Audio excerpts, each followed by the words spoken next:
Welcome back. Hope everybody's having a great week. So today's lecture, we'll spend the first roughly 30 minutes wrapping up the discussion of structure and bonding, and then move in for the remainder of the time to discuss what I like to think of as like the alphabet of elementary steps that we're going to put together as we move throughout the class in catalytic cycles. So this is sort of learning the alphabet and learning phonics, and then as we move into catalysis, that will be the composition part of the class. So we'll start out, as I said, just wrapping up our discussion of structure and bonding. We'll then talk about fundamental reactions to exchange ligands on transition metal complexes. And then we'll close out today by covering oxidative addition. And then the next two classes will wrap up the elementary steps portion of the class. Quick administrative announcement. Later today, you'll receive your first homework set. And that will be due in roughly 2 weeks. I think the due date is the 30th, if I have that right. Van's nodding. And the timing is such that it will be, you'll hand it in, you'll be able to get graded feedback prior to the midterm. So hopefully any points that you're confused about, we'll be able to give you feedback and then give you a chance to brush up on that before the midterm. What I want to say about the homework is take some time as soon as possible, ideally this weekend, and page through it and see what things you are confident you know and what problems you're confident you know how to solve, and which that you might want to discuss with a classmate, with a TA, with me. I think the spirit of the problems, the homeworks in this class is not just to rehash things that you've already covered and regurgitate information from lecture, but actually to expand your horizons and give you exposure to new chemistry as well. But the flip side of that is that then I think it's important that you give yourself enough time to think deeply about the problem. So I think you'll find that much easier if you take some time to look through it now and then and not try to wait to the last minute. I'm a procrastinator myself by nature, so I say that almost as if like if I was a student, I would want the professor to give me a warning to not procrastinate. So this is my warning, not warning to you, but just I think you'll get more out of it if you try to tackle it a little bit earlier. Okay, so let me enable my iPad. Stop the share.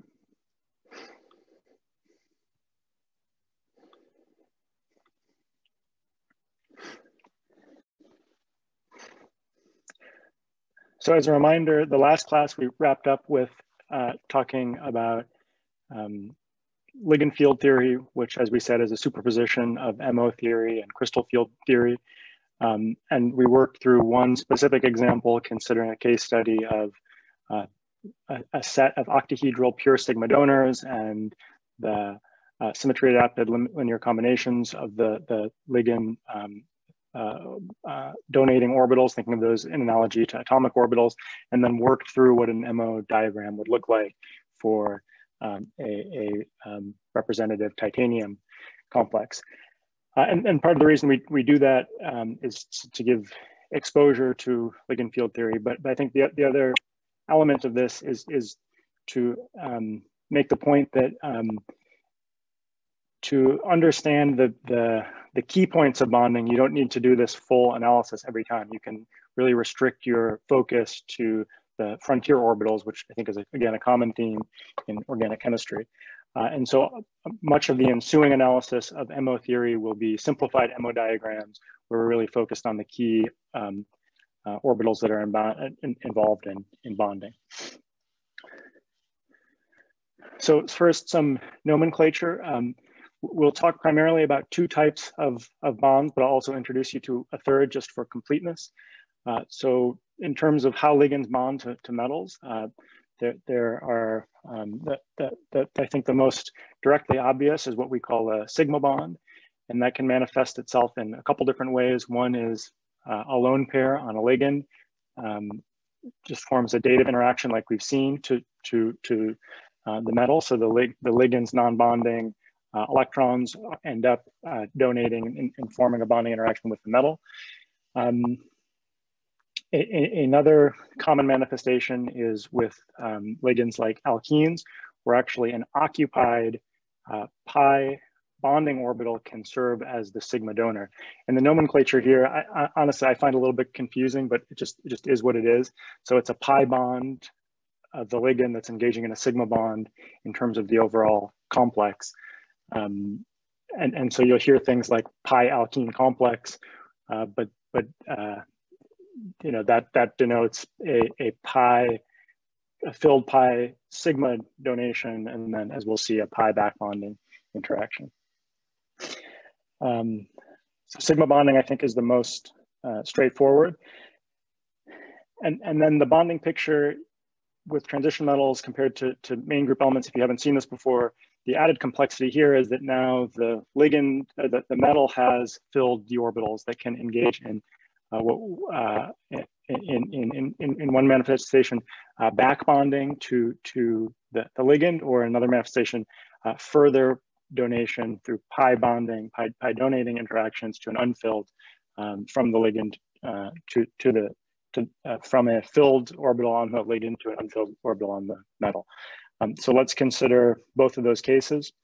But before doing so, I just want to highlight one more type of bonding, and I'll just say one sentence about it, and then that will be that, which is called delta bonding.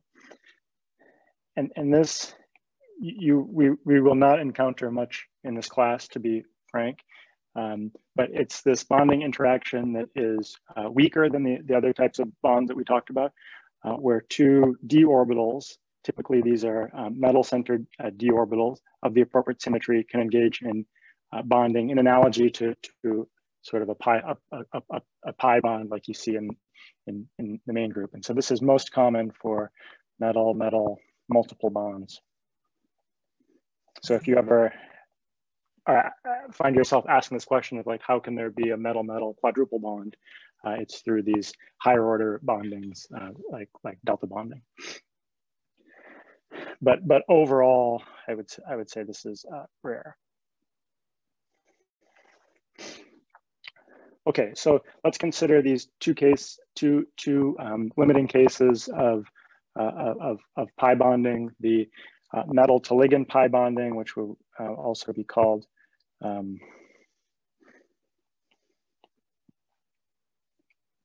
pi donating, and then the metal to ligand pi bonding, which will also be called pi accepting, in case you haven't encountered this language before.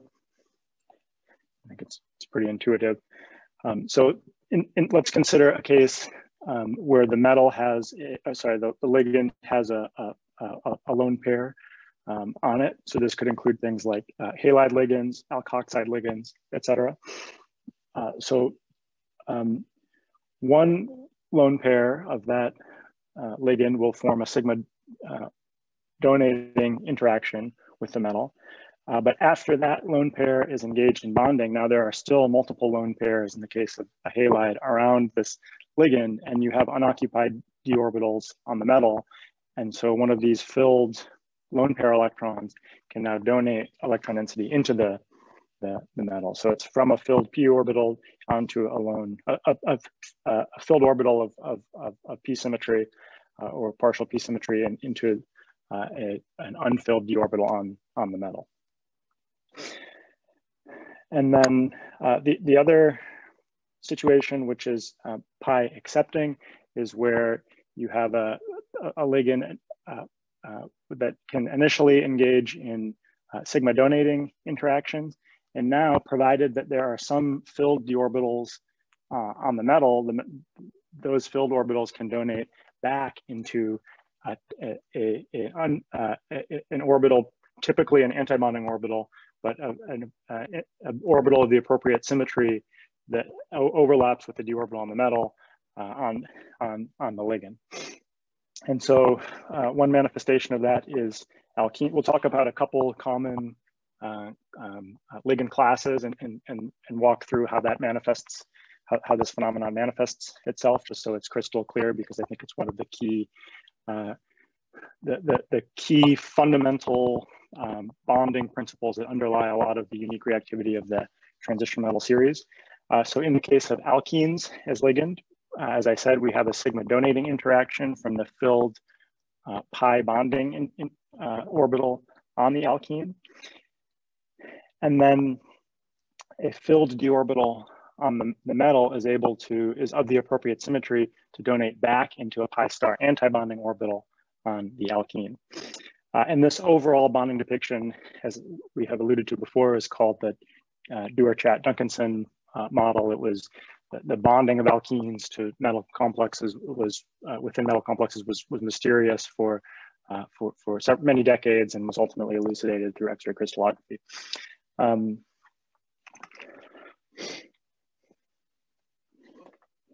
so as we will see, let me zoom in. Sorry, I realized I wasn't fully zoomed. As we will see, back bonding interactions overall end up leading to tighter interactions, stronger interactions between the metal and the ligand, but the donation into orbitals of anti-bonding character on the ligand often lead to bond weakening of that appropriate orbital within the ligand. So the metal ligand, like in an alkene complex, the metal ligand bond distance would expect it to be smaller, but the CC bond distance would expect it to elongate. And that's borne out if you look at the X-ray crystal data. So one of the most common ligand classes are phosphines. I think many people in the group, as we learned in the poll, have run cross-coupling reactions before, and if you did so, you probably used phosphine ligands. And so I think the sigma donating ability of phosphine ligands is obvious. But what is equally important, but maybe not as obvious, is that phosphine ligands are also have pi accepting character. So here's the sigma donating interaction depicted on the top here. And the pi accepting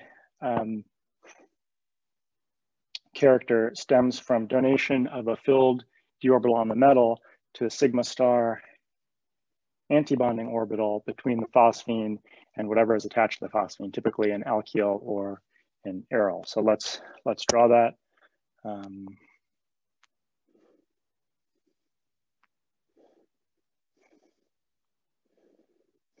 So this I have the opposite symmetry that I need.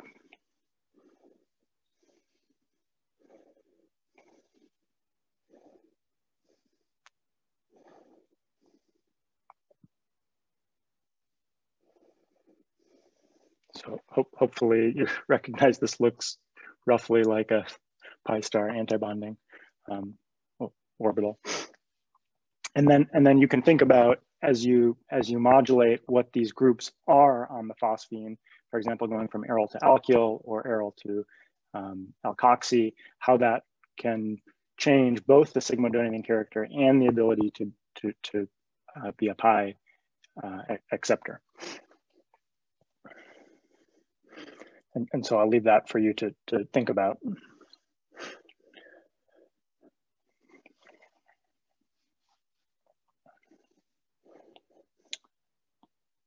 So another mode of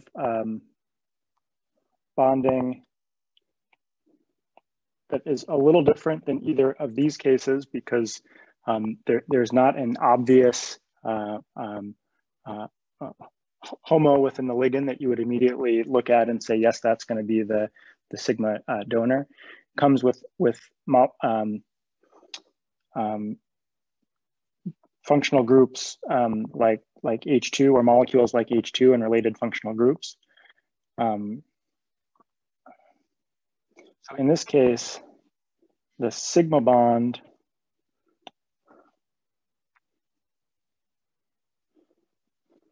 filled sigma bond of H2 is what's actually serving as effectively the lone pair, effectively the source of high electron density to coordinate to the metal. And then the anti-bonding, then the back bonding comes in donation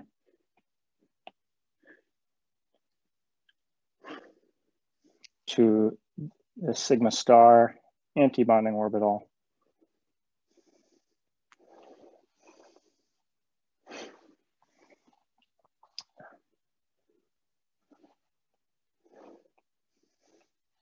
Sorry, I'll try to annotate this a little bit more clearly so you can see what is bonding to where.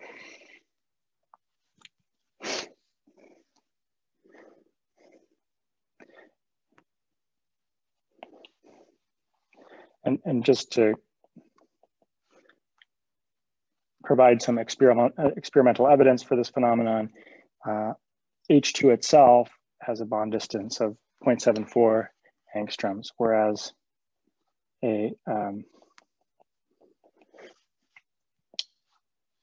metal H2, this is something that we call a sigma complex. An metal H2 adduct has a significantly longer HH bond distance. And these types of experiments you have to do with some care, because H2, you can't just do a simple, normally you can't just do a simple X-ray crystal structure to establish these bonding distances, because hydrogen atoms don't diffract X-rays strongly. So this would be something you'd need to do a single crystal neutron structure of to be able to precisely measure these sorts of distances, but this has been done. So you see significant bond weakening as evidenced from solid state structural data. And then ultimately that bond weakening, when it becomes so extreme, and this is a preview to what we'll cover later, this leads to cleavage of the bond. And that's a step that we could call oxidative addition. Okay, and then the last class of ligands that we'll cover is, all ligands are important, but this is, I think, a ligand class of really special importance, which is CO and I guess also by extension related ligands.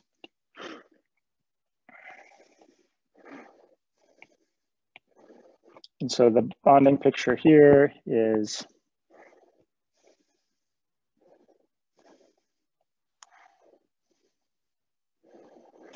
donation from the lone pair of CO to the metal. And you see I'm getting more and more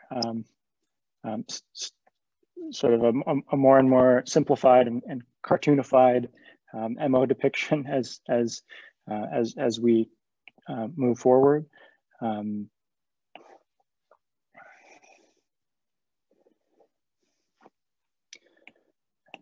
And then back bonding from a filled d orbital on the metal to the pi star antibonding orbital on CO.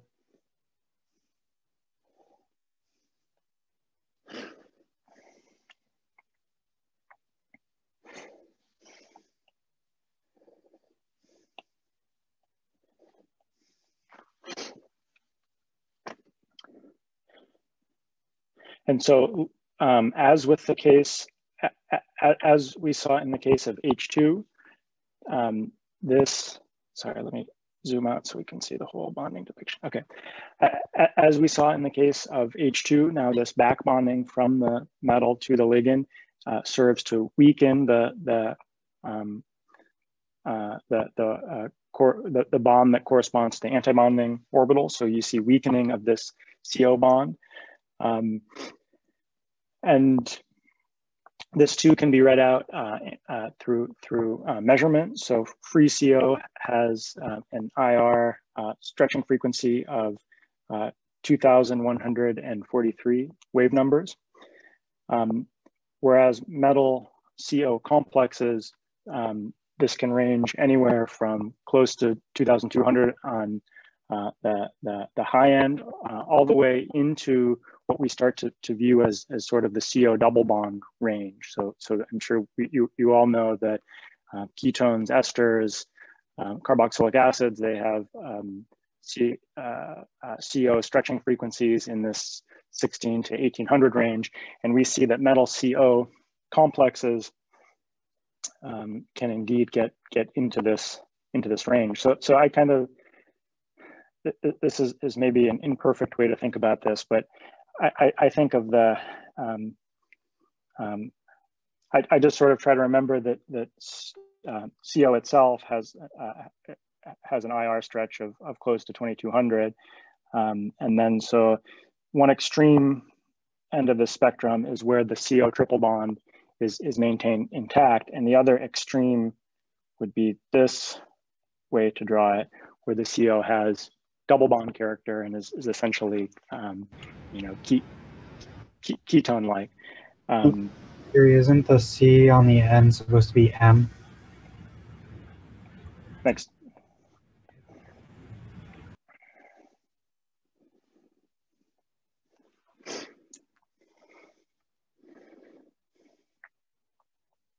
And so as that bond becomes weaker, it shifts to lower wave number and that evidences a metal that is electron rich in character. And then the opposite is also true. A high wave number corresponds to a strong CO bond and relatively small amount of back donation. And CO bonds, metal carbonyl bonds are relatively strong, but they can undergo dissociation. Just to sort of benchmark the dissociation energy for a metal CO bond. This is anywhere between 10 and 4 DKcals per mole, and the interaction between the metal and the carbonyl ligand becomes stronger with increased back bonding.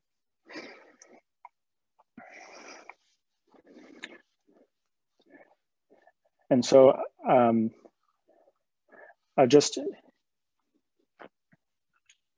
illustrate this CO bonding picture, and you could do the same exercise for any of the ligands that we just talked about, but with sort of an intermediate level of formalism for what an MO diagram would look like.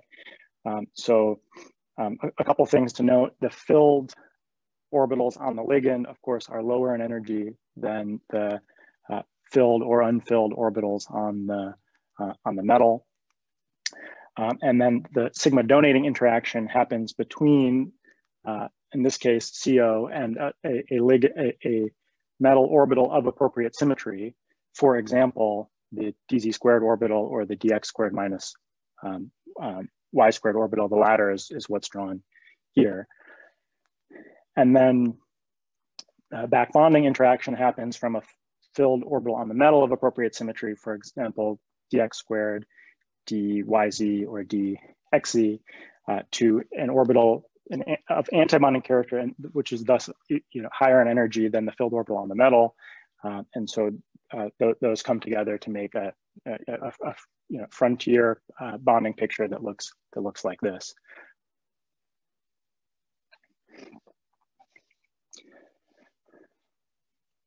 And so again, I think you can extract most of the key insights that MO theory provides without doing the full ligand field theory analysis. So hopefully that has come across here. Okay, now let's properly wrap up this section by jumping back to problems 3 and 4 of the day from your day 3 handout. I will share that in case anyone does not have it handy.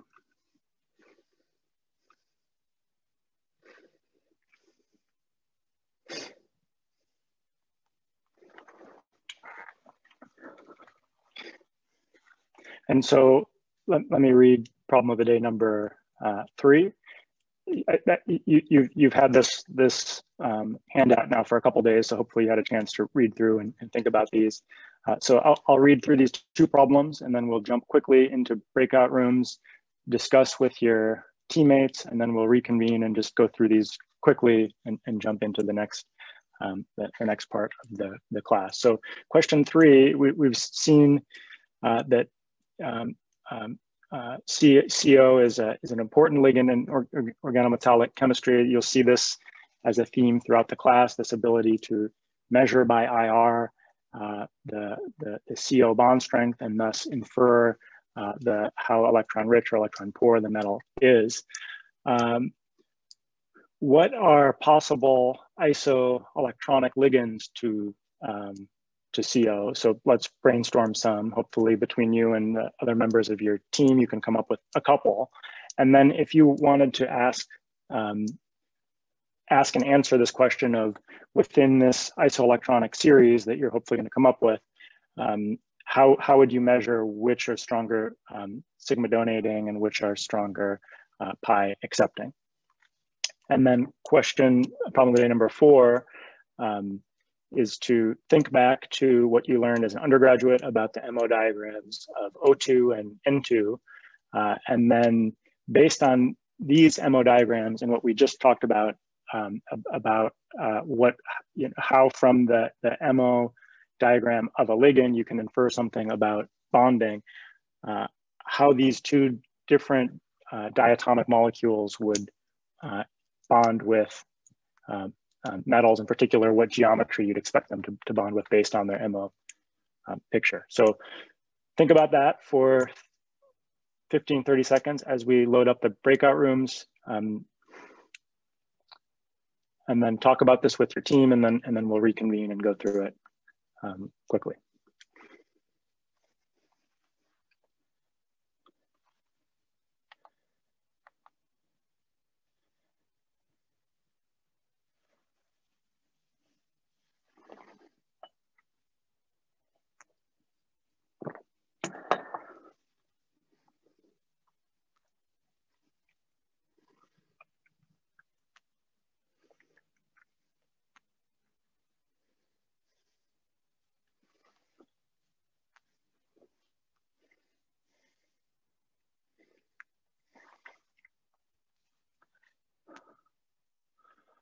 Okay, stop the share. I definitely had to cheat on this one, Van, and draw these in advance, so I didn't look like a fool. I think it's better to draw them in advance too. I'm just looking up on Wikipedia. Sometimes I'll be willing, I'll give myself the chance to freestyle it, and normally the results are... This one's confusing because there's like this shifting of the like sigma orbital in higher energy versus the pi, which also confused me a lot, and I had to like look up the whole like periodic trend of it. Yeah, there's a lot going on. I think it's the kind of thing where if you are given the MO diagrams, it's easy to reach the conclusions, but to derive the MO diagrams, you have to think back to, and some classes may cover this, some may not, but this orbital mixing argument, and again, it kind of goes back to this theme we've seen before, again, effective nuclear charge as you go left to right. It's yeah, I wouldn't know it ahead of time. Yeah, exactly. It's the orbital. But hopefully that was one advantage of doing it as an overnight problem of the day, that hopefully they had a chance to, if they didn't know, look it up, and then. Yeah, it's all according to plan,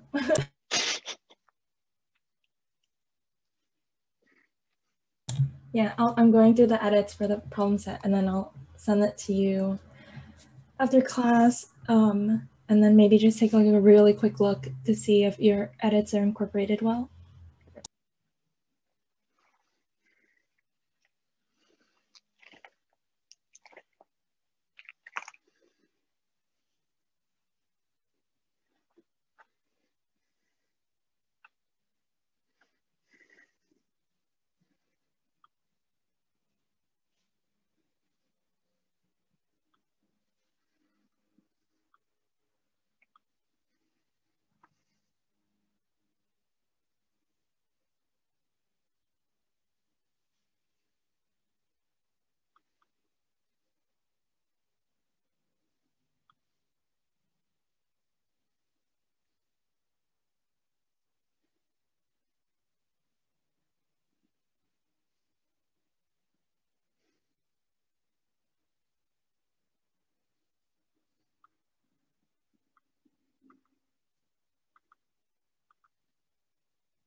do you think we should consider calling people back? I don't want them to be stuck too long if there's something that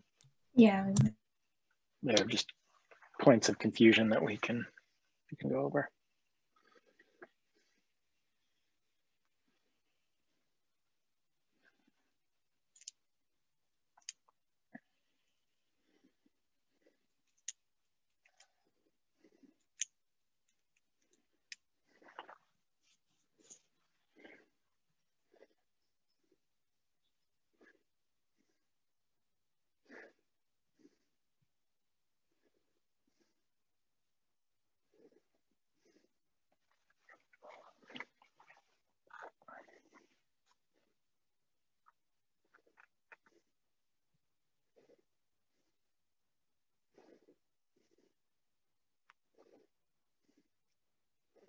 Okay, welcome back, everybody. For this problem of the day number 3, I figured it's, better to not torture anybody by asking, and torture myself by asking someone to explain what their MO diagram looks like and then having to redraw it. So I just draw both of them up, and then we'll go through them together, and then the other one I'll call on a volunteer for. So this is, you can find all of this information just online with some Google search. I think it might be on Wikipedia as well. And you may have covered this in undergrad, you might have not, but these are the MO diagrams for O2 and N2 respectively. And so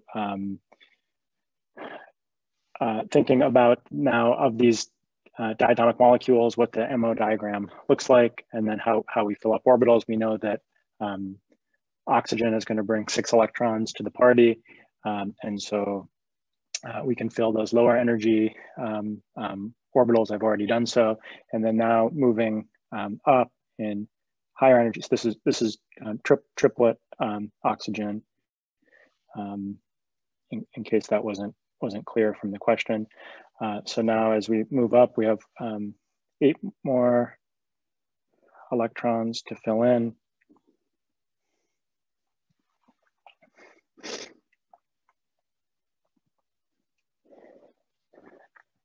And then you see that now the highest occupied molecular orbital is this 1 pi G star orbital of this that has this symmetry drawn. And so if you think about how this as a filled orbital would interact with a metal, does anyone want to volunteer how this, if you're thinking about bringing something with a filled orbital of this symmetry onto a metal, how would it coordinate in terms of its geometry? Any takers?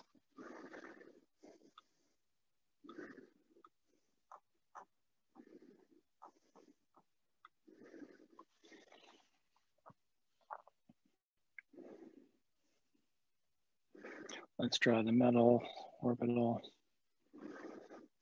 And then now we have this ligand orbital.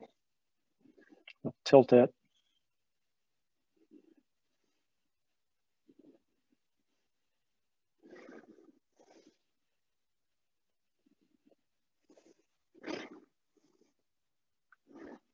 And so this is the donating interaction, which means that if we think about what the molecular geometry consequence of this would be, that this would, O2 would be expected to coordinate in a bent fashion. And indeed, you can find many examples throughout the literature of O2 coordinated in this bent fashion. And often when it does so, it gets bridged by multiple metals. O2 can also coordinate in a side-on fashion, and normally when it does that, it's engaged in oxidative addition. So if you thought along those lines, you're also not on the wrong track. Hey, Kiri, would the molecular geometry differ if it was singlet versus triplet? That's a good question. Did you discuss that within your group? What, if any, resolution did you come to?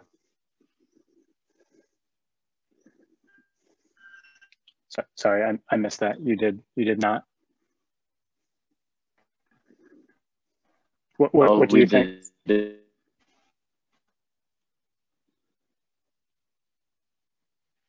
Tim was cutting in and out. Sorry, I was just thinking. So I think if it was triplet, then it would, as we just discussed, would bond. So if it was singlet, I think then it would be linear. Yeah, I think that's a reasonable hypothesis. Van, you can chime in here if you have another explanation. But then I think if I understand your reasoning, Tim, you're saying that the HOMO in that case would be a orbital of pi. Oh, sorry, sigma star character. Yeah. So basically, when the oxygen coordinates to the metal, that these two degenerate orbitals, the HOMO degenerate orbitals won't be degenerate anymore, and they'll form a lower energy bonding orbital with the metal. So then those two electrons will pair up and donate into the metal. And so maybe the oxygen by itself can be singlet or triplet, but when it coordinates to the metal itself, that it's more favorable in energy for the two electrons to pair together into one of the pi star orbitals and then donate into the metal. Thank you, Van. Explained more eloquently than I could have done. Okay, let's now walk through the other case of N2. And one of the things... Yeah, just a quick question. So let's say sure. if the metal itself is also has a lot, a single, an unpaired electron, then when it comes bonding into the metal with the oxygen metal, then where will the one extra electron from the oxygen will go? And like in that case, what will the geometry will be like? Yeah, I think if I understand your question, you're asking like if you interact with a metal that prior to coordination has an unpaired spin, where is this unpaired spin going to reside, and what are the geometry consequences going to be? Is it going to be a metal-centered unpaired spin, or is it going to be a ligand-centered unpaired spin? And I think in principle both are possible. And so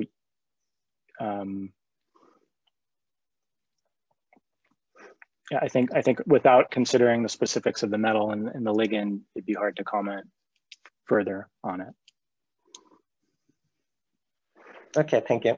Yeah. So now the other case is N2. So each nitrogen brings 5 electrons to the party. Let's go through the same exercise.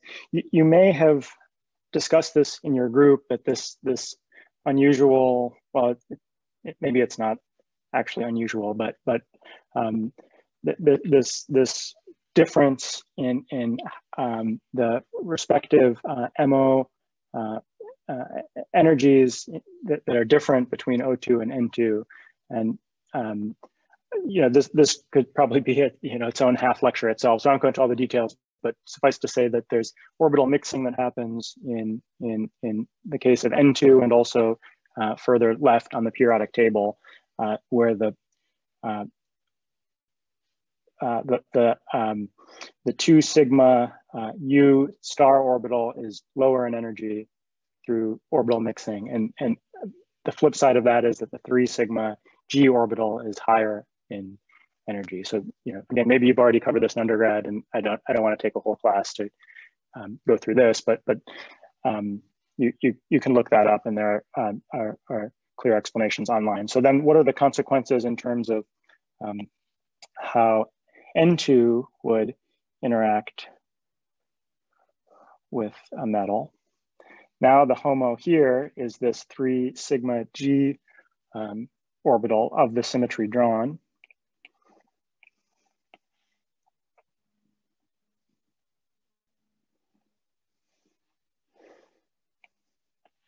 And so we would expect that this would then bind in a linear fashion.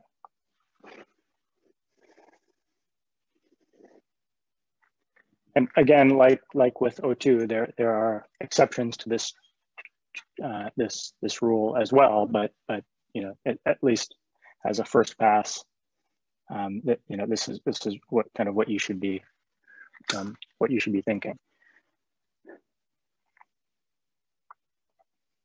And hopefully the point here that you take out of this is just that by understanding or thinking through MO diagrams that you already know how to derive from your previous coursework, then you can make a prediction about how a ligand that you haven't encountered before would coordinate to the metal.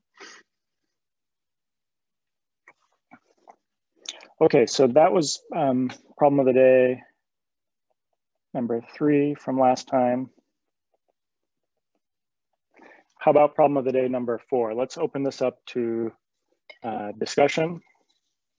So what are some isoelectronic ligands to CO, Hui-Chi? You can offer 1 or 2 or 3, however many you want to offer. I think there should be N2 and CN with a negative charge or NO with a positive charge.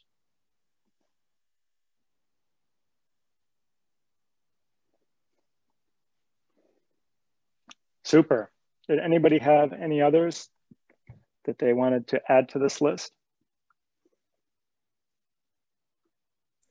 Terminal alkynes, deprotonated terminal alkynes.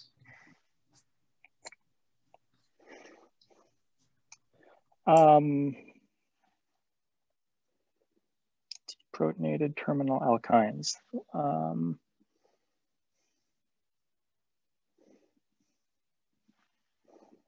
Let me think about this.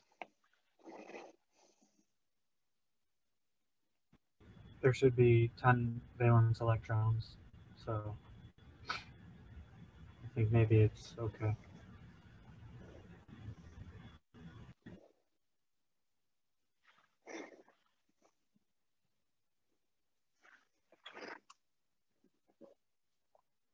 Okay, I got Tanner's seal of approval. And any others?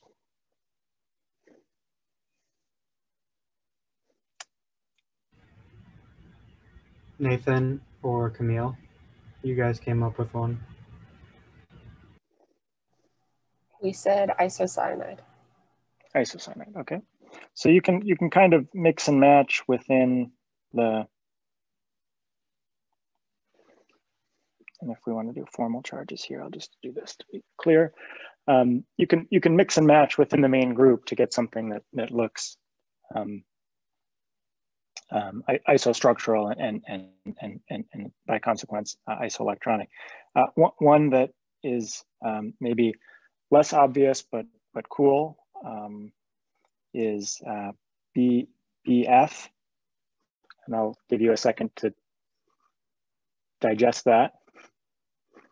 And so the implication there is that in practice, the bonding is sort of more like this. And if you're like squealing, then I should put this in quotes so nobody gets upset with me. Oh, or maybe, sorry, I shouldn't draw 5 electrons to boron. That is not good. Is this right, Tanner? Yeah, with a minus on the boron and a plus on the fluorine.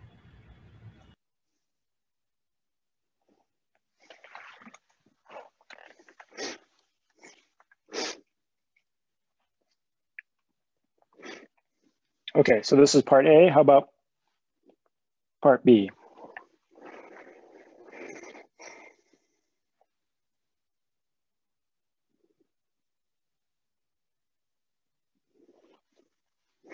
Any takers? Oh, I'll take a volunteer here. I can go. Okay. So our group Alex, talked thanks. about doing IR studies where you have some metal with multiple CO ligands, and then you can swap out one of those ligands for all of these isoelectronic ones, like one by one. And the stretching change that you'll see for CO will like give you indication about the properties of these other isoelectronic ligands. Oops. Okay, so some design like this, where we have a metal of, I like what you're thinking here. We have a metal where we have at least one CO, maybe multiple COs, but at least one CO. And then we're gonna swap out one of them for this isoelectronic series. And then the readout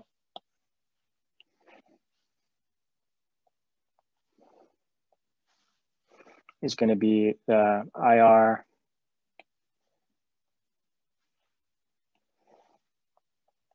stretching frequency of the CO, and from that we're going to infer how strong of, basically how electron rich the metal is, and thus how strong of a sigma donor the other ligand is, and how strong of a pi acceptor. You know, if it's a pi acceptor, then you'd expect the metal to be less able to engage in back bonding, and so that CO bond would have more triple bond character and be higher in wave number. That's a great great set of experiments. Very much. You're a natural. Your team. You or your team are natural inorganic chemists. They love doing these kinds of studies. Anyone get anything else, or have any other ideas? Again, this is an open-ended question, so it could be multiple ways to approach it.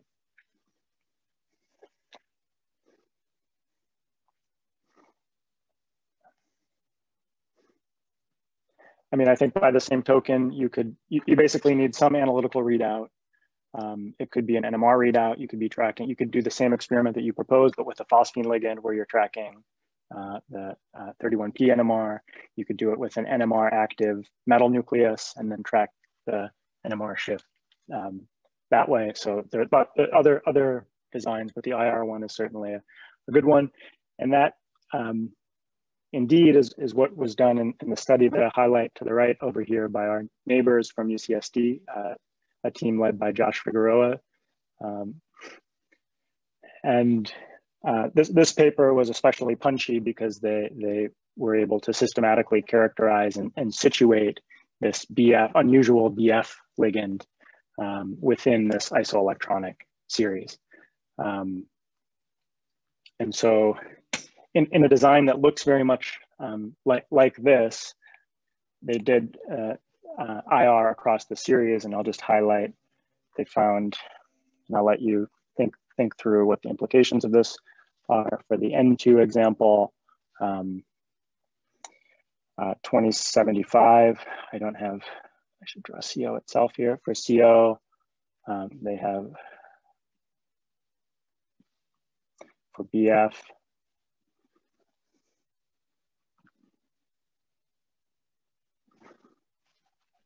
just a quick question, Kiri. Yep.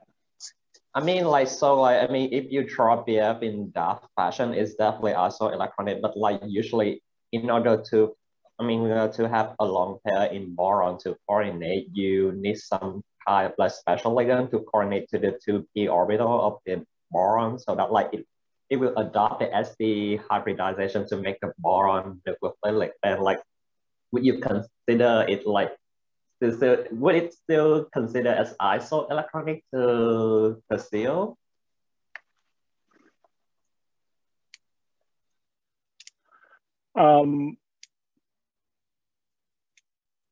Let me see if I understand your question correctly. So you're asking that, BF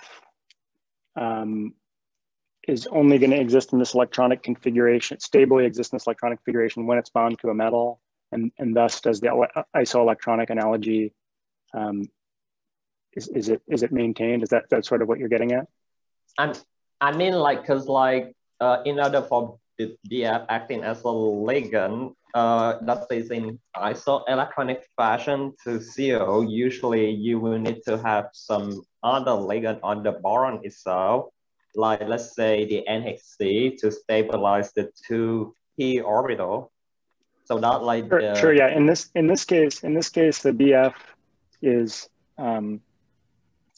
unsupported. So this example from Josh's group is an unsupported BF. Maybe I didn't say that, but that's part of what makes it, you know, an especially novel and exciting paper. And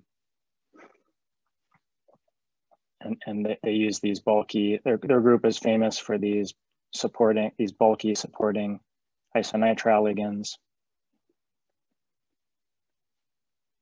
So that's what they use. So their ability to characterize that it's, you know, unsupported BF and that it is coordinating in linear mode, and that actual characterization of it as isoelectronic is a key finding from this paper. So yeah, I think without context, maybe that wasn't clear. So apologies there.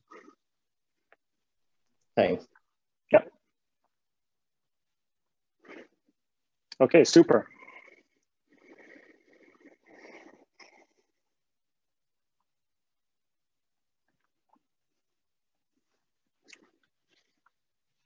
Okay, so now we'll move forward to discuss ligand substitution. This one too, we'll start the discussion with with problems of the day 1 and 2 from the next handout. Let me share that. And we're gonna do this as a poll followed by discussion. If the technology behaves itself. Okay, is everyone able to see?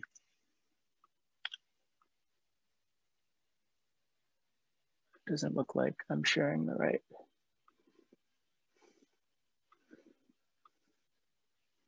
Okay, hopefully everyone's able to see the Acrobat, is that right? You see the PDF? Okay, so problem of the day number 1, and then let me read it, and then I'll direct you to the poll that is in progress. So consider 2 zirconium alkene complexes and the ability of the metal in both cases to participate in back bonding. Which of the 2 is more stable? That's what the poll asks, and then why, and that's the part that we'll discuss together. So based on the previous discussion about structure and bonding, then let's make a prediction.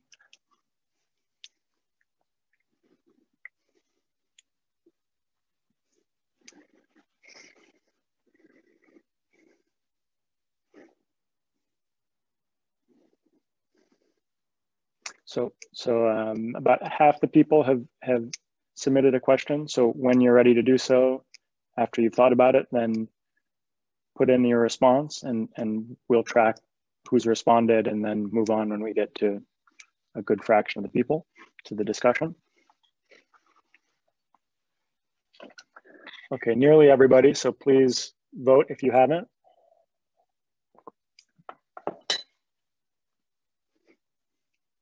As a reminder, you know, these polls we do use to track who's able to attend the lecture in live time. So please answer if you're enrolled, even if you have to guess. Okay, so in this case, both polled pretty even. There was a slight, there was about a 60-40 split, and with the majority of people polling for the CP2 zirconium ethylene complex that is not charged. So let's go to a volunteer to explain what they answered and why. Fang, are you there?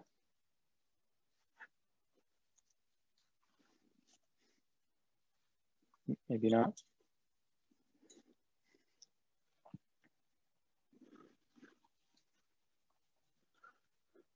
Let's see. Tiffany, are you there? Yeah, hello. Hi, Tiffany. What do you think? So I wasn't very sure, but I thought it might be the second one, so the CP zirconium to the ethylene. Okay. And why did you think that? I guess I was thinking that if you only had that one ligand, then you can have a stronger back bonding with just the ethylene instead of between. Oh, well, something like that. Yeah, I guess. Okay, so the crux of it is, in the left case, you have an extra ligand on zirconium, and intuitively, it seems like you should be able to engage in stronger bonding if you don't have an extra ligand present. Is that a fair? Okay. Anybody? Maybe I'll open it up. Does anyone want to add to that or expand upon that explanation? The oxidation state of the one on the right is lower. So in terms of like because the back donation is like the electron flow from the metal to the ligand. So I guess the lower oxidation state has higher electron density to do that. Okay, what are the oxidation states of the two, and what are the d-electron counts of the two species? I can't remember the character, but the one on the right is +2, and the one on the left is +4, I believe.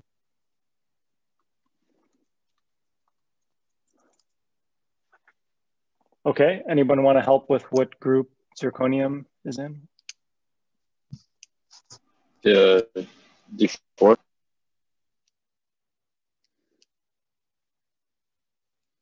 Okay, so now thinking about that, when you have +4 oxidation state compared to +2 oxidation state, and you have a D4 metal.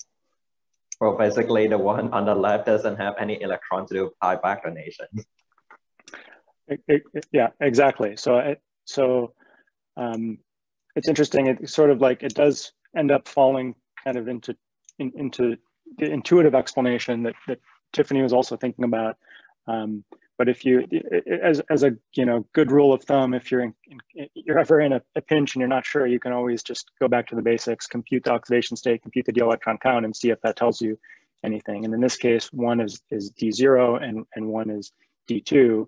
D0, as we said, the requirement for back bonding is to have to be non-D0. So if you're D0, you can't engage in back bonding. And if you can't engage in back bonding, that's going to result in a weaker overall bonding interaction between the metal and the ethylene as ligand, which would mean that the complex on the right is more stable, the CP2 zirconium ethylene neutral complex. Any questions on that?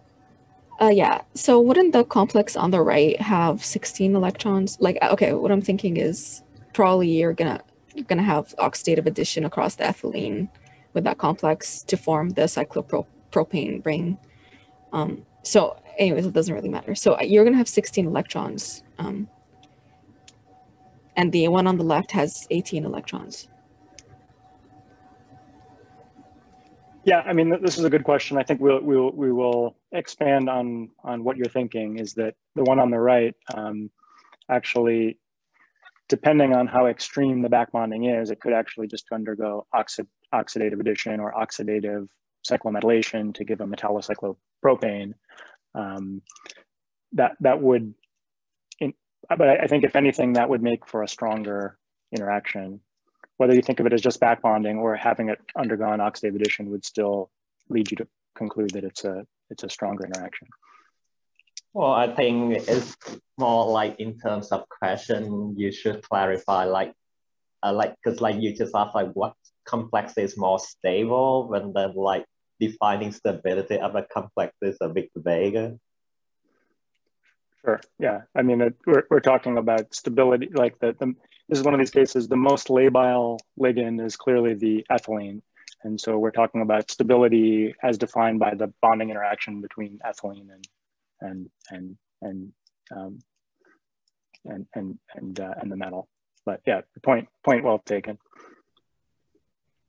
Sorry if I'm missing something here, but isn't the complex on the left also 16 electrons because it's D0 and positively charged?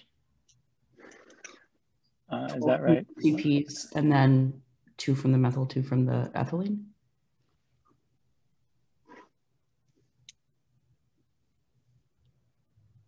Yeah, the one on the left is also 16 electron. Okay, thanks for clarifying that, Kelly.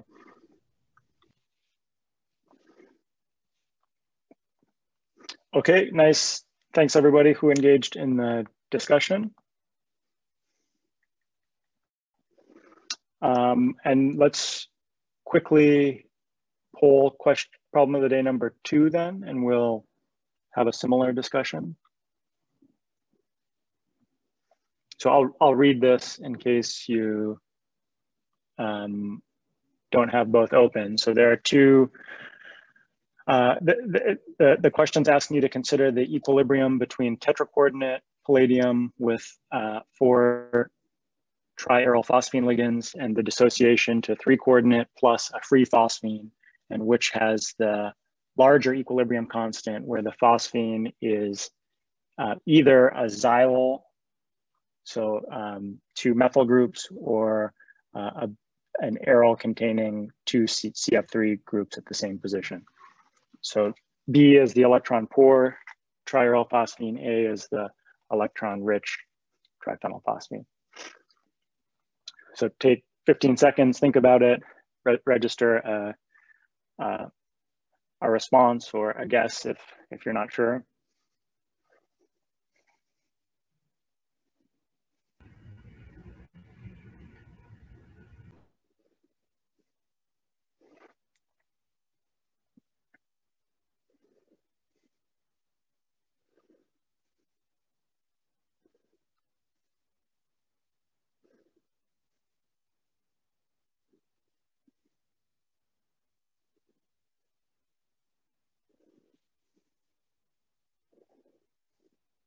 Okay, I think we've got just about everybody, and the poll is almost even, A and B.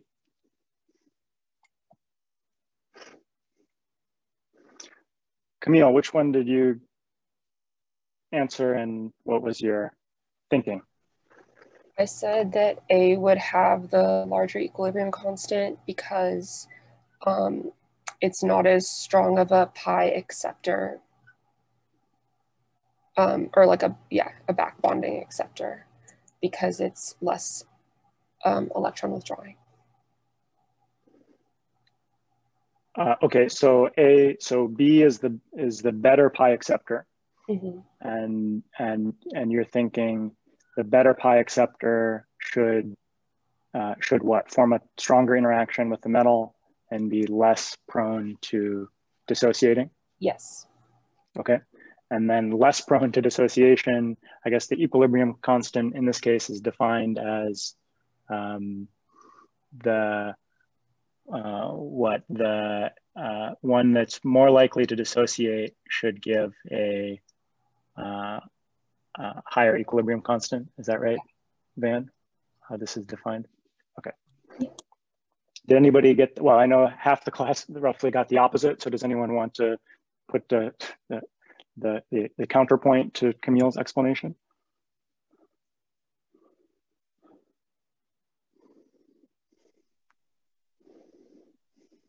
So, so my knee-jerk response for this one would be B. That's my knee-jerk. But I guess if you think about it in more of like, you know, I'm not too sure on like what's a better bonding, what's a stronger bonding interaction, the pi or the sigma donation from the phosphine, or the pi accepting ability of the phosphine ligand. And so with that, those two things in mind, like, you know, you think of like palladium acetate or palladium TFA is going to be easier to dissociate, but I guess in this case maybe it's different, but I'm not too sure on that. But my knee jerk was B, but maybe with considering Camille's explanation, maybe A seems like a better choice for the reasons she described. Okay. Yeah, I think this is a great, you know, a great discussion, and there's some subtlety here that if you know, whatever camp you're in, there are some merits to what you're thinking. If you completely guessed, then I guess there are no, you know, by definition, there are no merits to your thinking. But there's like a yin and a yang here, which is that in this case, we make the aryl groups electron poor, and that makes them better pi acceptors, but weaker sigma donors. So how do you know how that's going to affect the overall bond strength with the metal? This goes to then recognizing characteristics of the metal itself. So is the metal, depending on its oxidation state, its part where it is in the periodic table, is it electron rich or is it electron poor? If it's electron poor, the sigma donating interaction is going to be of the metal is going to be what's most important. If it, on the other hand, is electron rich, the pi accepting capability of the metal is going to, sorry, of the ligand is going to be dominant in predicting these types of stability trends. So I think Camille explained it well. Maybe I'll just open it up if there are any questions for about that. So you're saying so you're saying because it's palladium 0 that the reasons Camille offered are more at play here, right? Because it's palladium 0. It's an electron rich metal. It's palladium in low oxidation state, so it's got a lot of electron density, and so the pi accepting ability of the metal is going to be the critical determining factor here. Okay, I see.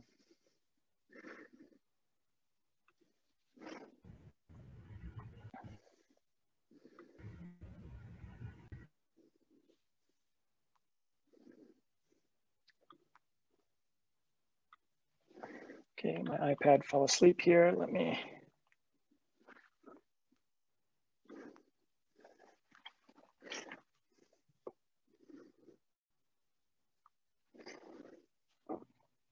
Okay, thanks everybody who participated in the discussion.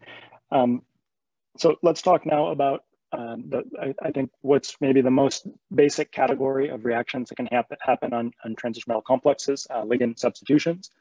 And so first, just a little bit of terminology.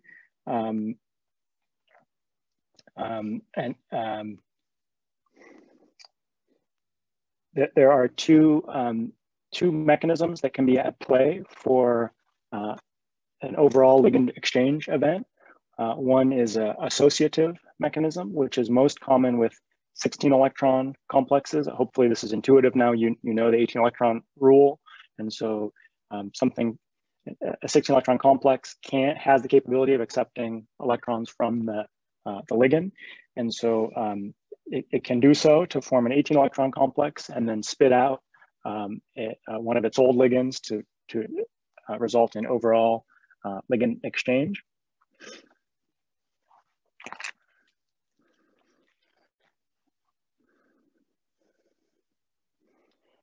There is, you know, like any rule, there are exceptions to the rule. And so let's consider one such exception. CP ligands and also related ligands in this series are capable of undergoing, so as drawn, this is an 18 electron rhodium 1 complex, or at least it should be if I didn't forget a ligand. And so CP ligands have this ability, not just CP, but I think this is the most prominent in this series. By virtue of being eta 5, typically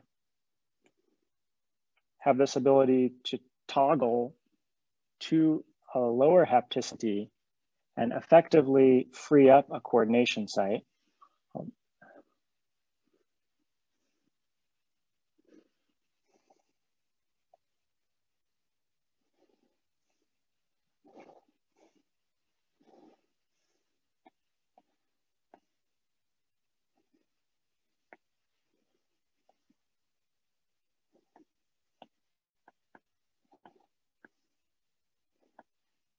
So that you could engage in overall ligand exchange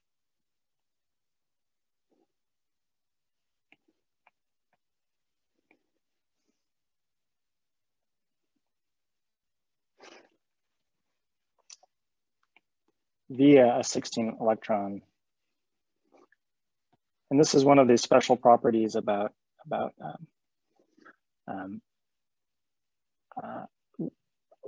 ligands with hapticity greater than 1.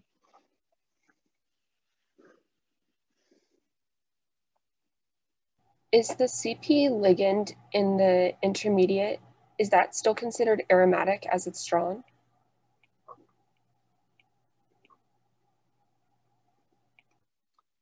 That's a good question, Camille. Sorry, let me just find this as theta 3. Took me so long to learn how to draw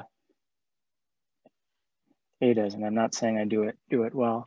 No, I think in this case we would think of it like a pi owl plus an alkene. So it is not. I guess it is not aromatic in the sense that you need to have full conjugation throughout the ring system in an aromatic structure.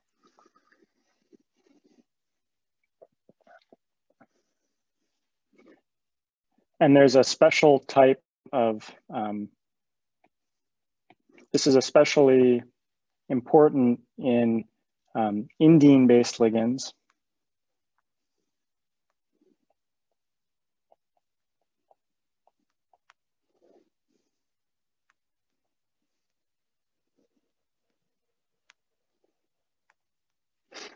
Because in that case, upon ring slippage, this thusly generated alkene is still aromatic. So this gets to Camille's question. So this is an especially low energy intermediate. And that's known as the indenal effect. So that's the associative pathway, and the other pathway that to be aware of is dissociative. As you can imagine, this is more common. We saw examples of associative pathway with 18 electron complexes, but in general, 18 electron complexes go through this dissociative pathway. You lose a ligand to open up a free coordination site, and then you can associate a ligand. And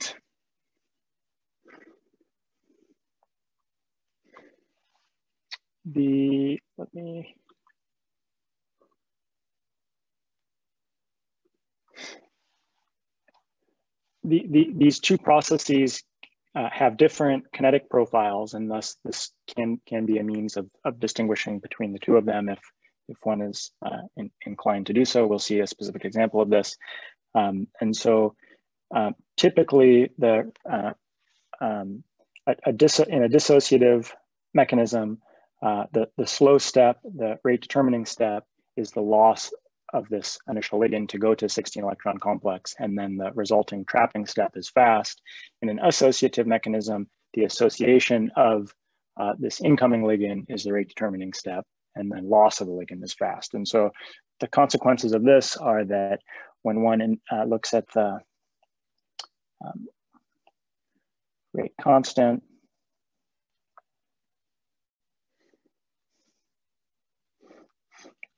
this is the dissociative pathway has first order dependence on the concentration of the metal complex starting material.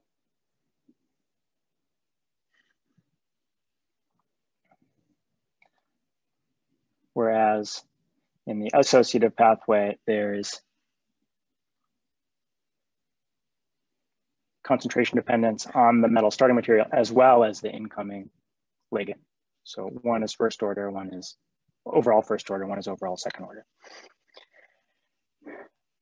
And there is a rough analogy here. I mean, I realize most people in the audience are organic chemists. There's a rough analogy here to SN1 versus SN2 process mechanisms in nucleophilic substitution here that you know isn't lost on me. It's probably not lost on anybody in the audience. And then just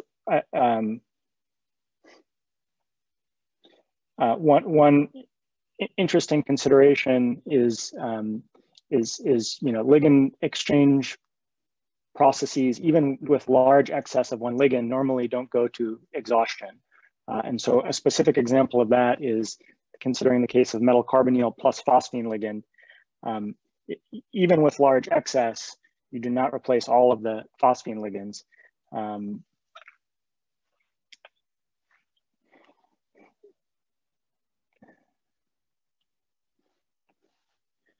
You can replace a maximum of 3 of the phosphine ligands. Sorry, of the phosphines can replace 3 of the carbonyl ligands. I'm getting my tongue-tied here.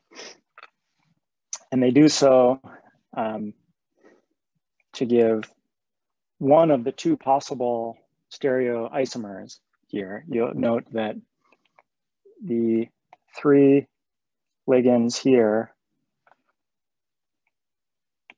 are all on the same face of the octahedron, and so this is called the FAC isomer. The alternative possibility would be that you would have 3 that are all along the meridian of the octahedron, and that's called the MER isomer, FAC versus MER. It's sort of analogous to cis versus trans, but where you're trying to define the location of three ligands as opposed to 2. This clearly says mech, which is what I get for trying to write fast. So what determines how one is formed versus the other? Is it like sterics of the ligand or something else? Yeah, it's a good question. I think like many things, you cannot predict with 100% certainty a priori. You need to do the experiment. But I think it's a balance between how big the incoming ligands are, how big the outgoing ligands are, and then what we'll cover later, which is this preference for having certain incoming ligands be trans or cis to certain other ligands based on electronic argument. So the point I wanted to make here is that, you know, exhaustive substitution typically doesn't happen because, let's say in this case where you're trying to put on more and more phosphines, now the remaining CO ligands, which are pi accepting ligands, each remaining CO ligand becomes increasingly important for its ability to accept pi electrons. So as you substitute more and more phosphines, the dissociation energy for the the MCO bond becomes higher and higher. So can you increase the phosphine substitution if you change out the aryl substitutions on the phosphine and potentially get it to 4 substitutions if you add like? Yeah, I think it's a reasonable, so if you went to trimethylphosphine, I think that would be a reasonable thing to try, but I think empirically that it still stops at 3 without playing some tricks maybe. There might be some tricks you can play. We can talk about that. Okay, with that primer, let's jump into problem of the day number 3.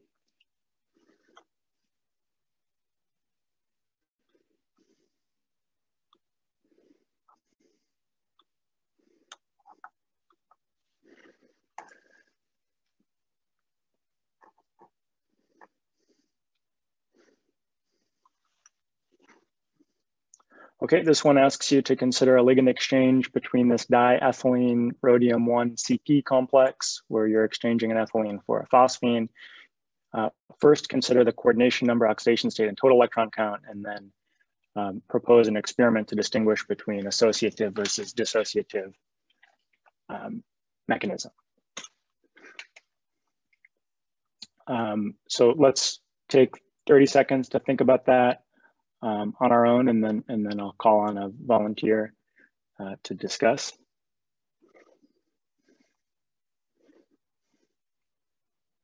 Part A is really just to practice this workflow that we've been developing, and you'll get plenty of practice as well on the homework set.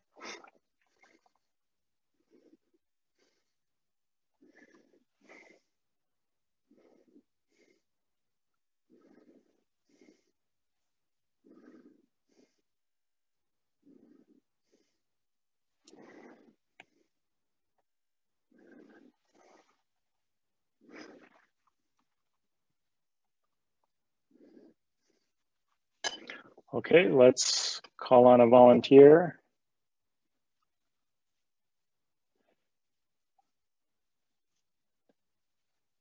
Daniel, what were you thinking here? I was just trying to pull up that cheat sheet from the other day. That I actually don't recall whether the alkenes, I think those are neutrally charged, right? Yep. Okay, so the coordination number should be 5, since both alkenes count as 1, and the cyclopentene counts as 3. And the oxidation state, since rhodium is group 9, it should be a +1 oxidation state, and there should be 8 d electrons. And then how total electron count? So it should be 18. Okay. Then this is all for the first one. And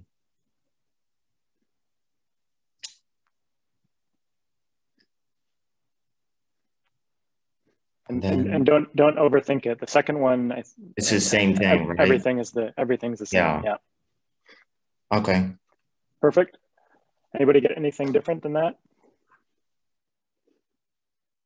Okay. And how about part B, Omar?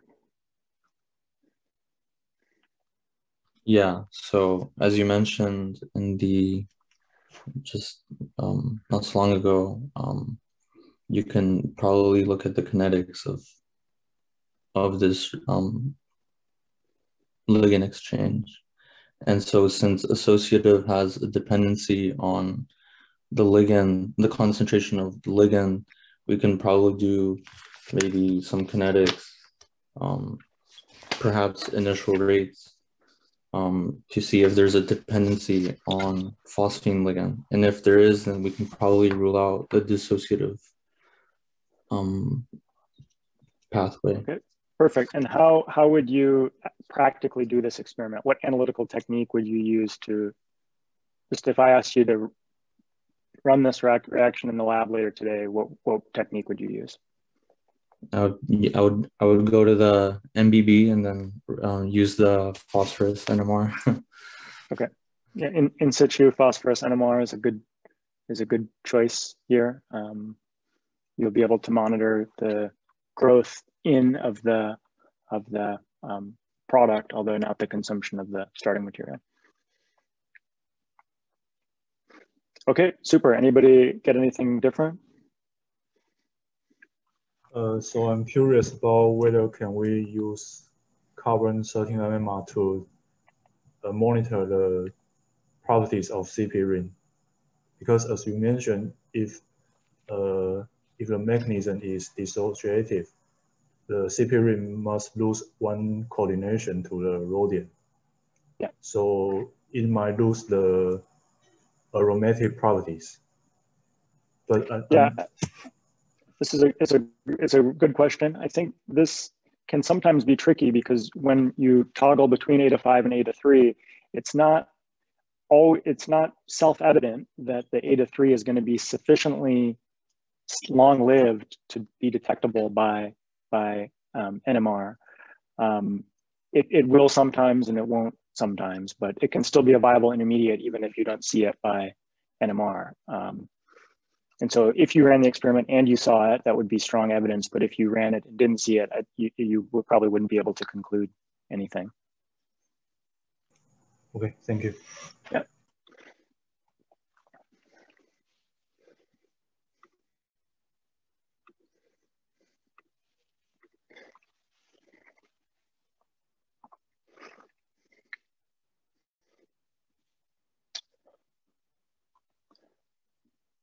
Okay, so we've got just a few minutes left. Fewer than I thought. Okay, let's wrap things up quickly with like these couple lectures, they're pretty fluid in terms of when we can start and when we can stop. So we're still on schedule. Don't worry too much. When we get just individual reactions, we'll try to start them and stop them within one lecture. Some ways to encourage ligand exchange. Normally, so like these strategies typically involve things where you either change the thermodynamics in an extreme way to drive a reaction where there isn't a strong inherent thermodynamic driving force, or something of this sort. So let's say you want to exchange a halide ligand from a metal, then a common trick is to add a silver salt, or other metal salts can actually do this as well. But using silver, one of the advantages is that silver chloride in particular is insoluble in most organic solvents. So you precipitate that out and then you drive the equilibrium that way. For metal hydride ligands, depending on how protic or hydritic the hydride is, if it's reasonably hydritic, it can react with a proton. And in principle, this reaction is reversible, but depending on your conditions, you can then drive off H2 from the reaction medium to make it effectively irreversible. And then with carbonyl ligands, especially, it's not unique to carbonyl ligands, but I think it's especially important with carbonyl ligands. You can photodissociate a ligand. So let's consider, and I think we've actually done this in our lab recently. Tanner has. If you take a hexacarbonyl complex, molybdenum hexacarbonyl, tungsten hexacarbonyl, and you irradiate with light, that will drive off one of the CO ligands, and you will replace it with whatever solvent you're using, provided it's somewhat coordinating in nature. And then that ligand, which is now much more weakly coordinating, can be further displaced by an incoming ligand. This allows you to get over, if there's a kinetic barrier, high kinetic barrier for CO exchange, then you can do that by shining light on it.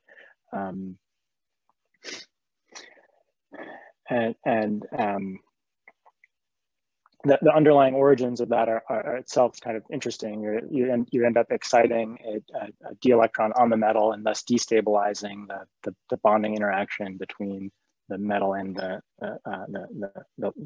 ligand, and that's been studied extensively through various physical inorganic techniques. And then two reactions that can fall into the general bin of transmetallation processes, and this builds on themes you've already seen in the class, are exchanging, let's say, out a halide salt for an alkyl or aryl ligand by reaction with a Grignard or other or organolithium or something of that sort, where the driving force is formation of magnesium dihalide in the case of a Grignard. And then likewise, you can envision an analogous reaction where you make metal hydrides this way by transmetallation with lithium aluminum hydride or similar reagents, where again the driving force is formation of this main group X bond.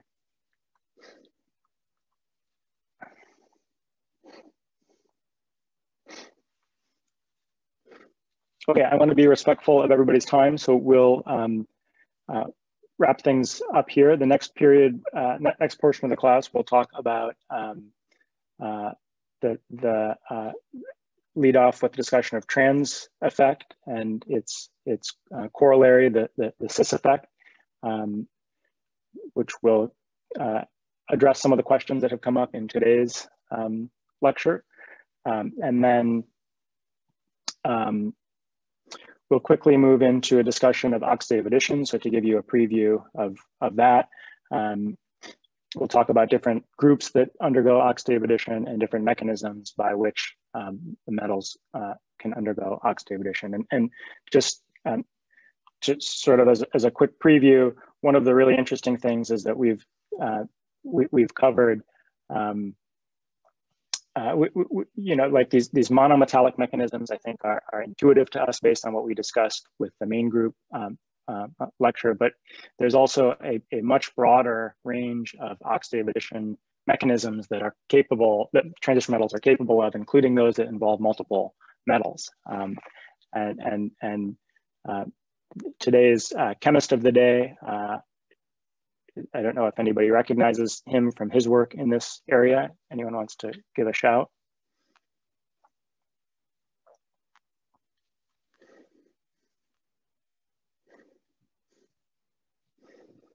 This is Professor Neil Mankad from University of Illinois at Chicago. And one of, he is well known for his work in heterobimetallic chemistry and catalysis. And he's pioneered a lot of interesting examples that we can discuss on Tuesday's lecture of strong bond cleavage through these metal-metal interactions. And it's a really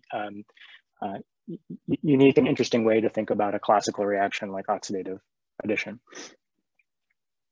So that's the preview to hopefully get everybody excited and keep your interest over the weekend. Keep your eye out for the problem set later today. And we'll wrap things up here. Thanks, everybody.